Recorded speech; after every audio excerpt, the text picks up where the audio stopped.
Allah wa habli minan nas. Nah, kata kunci dari moderasi beragama ini, Allah mengatakan dimanapun kalian berada akan ditimpa suatu kehinaan. Pak Ustaz Salman, saya tidak ceramah ini, cuma menyampaikan apa yang saya tahu. Dimanapun kalian berada akan ditimpa suatu kehinaan, kecuali, dan mungkin di dalam non-Islam juga begitu, kecuali selalu berpegang teguh kepada agama Allah. Saya kira kalau di dalam non-Islam ada juga agama ketuhanan, dan selalu berpegang teguh kepada tali perjanjian sesama manusia. Jadi moderasi beragama itu menurut saya ada dua yang harus diperbaiki. Yang pertama adalah bagaimana hubungan kita kepada Tuhan, bagaimana hubungan kita kepada Allah Subhanahu wa Ta'ala, yang sering disampaikan oleh Dr. Maulana, kembali ke hati kita, saudara-saudaraku, kembali ke diri kita, bagaimana hubungan kita kepada Allah Subhanahu wa Ta'ala. Kemudian yang kedua, hubungan kita hablum minan nas. Jadi hablum minallah wa hablum minan nas. Hubungan kita kepada Allah Subhanahu wa Ta'ala, hubungan kita sesama manusia.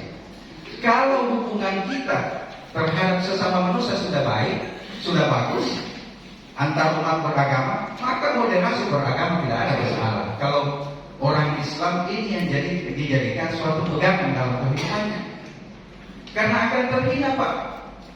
Kalau cuma satu jalur saja hubungan kita kepada Allah Subhanahu wa Ta'ala kita terperbaiki, itu pun terhina di hadapan Allah Subhanahu wa Ta'ala. Orang pergi sholat, puasa, apa dan sebagainya sudah laksanakan, tetapi samping kiri kanannya, di tetangganya tidak baku ngomong, di tetangganya tidak baku sapa, maka itu pun terhina di hadapan Allah Subhanahu wa Ta'ala. Nah, itulah intinya dari 9 kata kunci moderasi beragama menurut saya. Kalau mau ditambah dalam Islam, ada juga satu ayat, salah satu karakter di dalam Islam itu orang yang bertakwa dan beriman kepada Allah Subhanahu wa Ta'ala, allazina yu'minuna bis-sirri wad dharra. Jadi juga boleh kita pegang. Ada 3 indikator di dalam Islam itu, orang yang berkarakter bertakwa kepada Allah Subhanahu wa Ta'ala. Allazina yu'minuna bis-sirri wad dharra. Orang yang bertakwa itu adalah orang-orang yang selalu menginfakkan, menafkahkan hartanya, baik dalam keadaan lapang maupun dalam keadaan sempit. Saya kira dalam agama lain juga begitu. Apa istilahnya, Bu? Kalau di agama lain sedekah, menyumbang, memberi, kan sama. Itu kita dalam Islam. Kalau dari Indo Dharma, bertakwa karakternya selalu menyimak dalam keadaan lapang dan keadaan sempit. Jangan tunggu kaya, karena kalau kita tunggu banyak uang, boleh saja kita tidak pernah banyak uang. Kemudian yang kedua, ada cukupnya. allazina yunfiquna bis-sirri wal kadhimina al-ghaiz, yaitu mampu menahan hawa nafsu. Nah, ini kalau kita mampu menahan hawa nafsu, di mana kita ada pasti diterima, Pak. Pasti kita diterima. Masyarakat apapun yang kita temani, bergaul, kalau mampu kita redam hawa nafsu kita itu, maka pasti kita akan diterima. Kemudian terakhir, wal afina 'anil nas, ini yang paling penting, memaafkan kesalahan orang. Di ayat ini tidak dikatakan memaafkan kesalahan orang muslim, tidak, tapi memaafkan kesalahan orang. Nah, saling memaafkan itulah salah satu toleransi, itulah salah satu komitmen kebangsaan kita sehingga aman, aman dan damai. Itu. Kemudian selanjutnya tentang wawasan kebangsaan. Saya bahas sedikit tentang wawasan kebangsaan.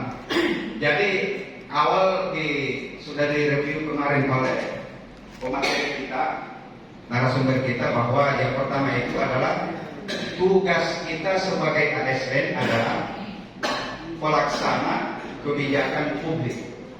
Kemudian pelayan masyarakat atau pelayan publik. Kemudian perekat pemersatu bangsa. Itulah tugas kita. sebagai orang yang memiliki wawasan kebangsaan dalam diri kita. Kemudian ada 5 hal kemarin yang dijelaskan kepada kita semua. Pada intinya di wawasan kebangsaan sudah saling menutupi. Ada yang membahas keadaan sekarang, ada yang membahas keadaan masa lalu. Kalau di kelompok kami itu membahas keadaan masa lalu tentang misalnya persoalan sosial apa yang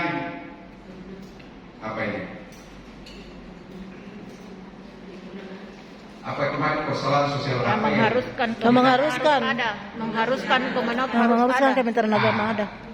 Ini kemarin ada yang sudah membahas keadaan sosial apa yang ditangani oleh Kemenak. Ada yang membahas tentang nikah, ada yang membahas tentang zakat wakaf, ada yang membahas tentang perkawinan, haji, ada yang membahas tentang zakat. Semuanya sudah dibahas. Kalau di kelompok kami kemarin, maka itu di dalamnya diambil secara umum adalah persoalan keagamaan. Artinya mencakup semua. Perkawinan adalah keagamaan, zakat wakaf adalah keagamaan, kemudian haji adalah keagamaan, semuanya masuk di situ. Kemudian yang kedua adalah kebijakan apa yang mengharuskan anak ada? Kebijakan apa yang diharuskan dalam Kemenak itu sendiri sekarang? Kebijakan-kebijakan yang diambil sama dengan teman-teman yang lain, saling melengkapi. Di kami di kelompok 4 mengambil dasar dari kebijakan itu adalah misalnya Pancasila dan Undang-Undang Dasar 1945. Kemudian yang selanjutnya adalah apakah Kemenak masih relevan untuk saat ini? Kalau menurut kami dan kita semua, karena sebagai orang Kemenak, walau alamnya di luar, kalau sebagai orang Kemenak adalah itu masih sangat relevan dan saya katakan kemarin itu adalah harga mati. Tetapi pertanyaannya adalah apakah masyarakat di Indonesia ini masih menganggap bahwa Kemenak itu masih relevan di Indonesia ini? Apa yang harus kita lakukan? Yang harus kita lakukan pertama adalah yang kemarin saya katakan adalah keteladanan. Kalau orang Kemenak menjadi teladan di masyarakat, pasti masyarakat mengatakan Kemenak ini harus dipertahankan. Tapi kalau kita yang di dalamnya selalu berkelahi, kita yang di dalamnya tidak moderat, kita yang di dalamnya saling menyalahkan antara satu yang lain, pasti orang lain mengatakan untuk apa dipertahankan itu Kemenak. Orang Kemenak saja saling gontok-gontokan, saling celah-mencelah, maka bubarkan saja itu. Pastikan begitu.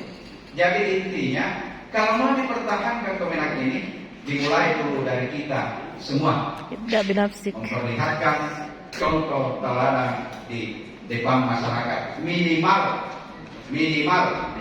di sekeliling kita, di tetangga kita. Kemarin sudah disampaikan oleh pemateri bahwa yang sangat riskan itu adalah kalau orang Kemenak yang biasa menceramahkan yang namanya keluarga sakinah mawaddah warahmah, padahal di dalam dirinya adalah sakinah. Di dalam dirinya sakitnya. Makanya narasumber ada seorang penceramah pernah menyampaikan ke saya kalau ceramah itu, dia sampaikan ke saya kalau ceramah itu tidak pernah membahas tentang sholat jamaah. Kenapa Ustaz? Jarang sholat jamaah. Dia bilang malas ke masjid sholat jamaah, jadi tidak pernah saya bahas. Jangan sampai kembali ke diri saya. Maka itu salah satu teknik seorang penceramah kalau malas pergi ke masjid, jangan sekali-sekali membahas tentang sholat jamaah. Iya, itu salah satu tekniknya. Walaupun dikatakan jangan lihat gayanya, jangan lihat tingkah lakunya, tapi lihatlah apa yang diucapkan oleh orang itu. Tetapi Indonesia ini masih kurang berlaku yang seperti itu. Kalau bertentangan apa yang dibilang dengan tingkah lakunya, itu mau di hadapan masyarakat, itu pasti. Bayangkan seorang ustaz yang beristri 4. Ada di kampung saya, Pak. Seorang ustaz beristri 4, kemudian ceramah tentang keluarga sakinah. Apa lagi? Apa itu sakinah? Sakinah. Padahal itu istri pertama tidak pernah mendatangi. Nah, itu. Walaupun bagus yang dia sampaikan, ini salah satu contoh di masyarakat kita. Kemudian Sakinah. Apakah? Yang kelima, 4, jalan kemenak. Jika kemenak tidak ada. Jika kemenak tidak ada, maka apa yang terjadi? Menurut saya atau kita semua, kalau saat ini sedangkan kemenak saja ada, masih betul. terjadi kekacauan di mana-mana.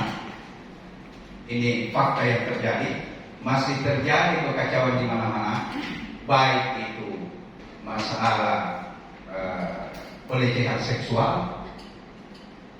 Kemarin Pak ada keluar lagi di berita, staf UIN Alauddin menselomi 10 mahasiswa.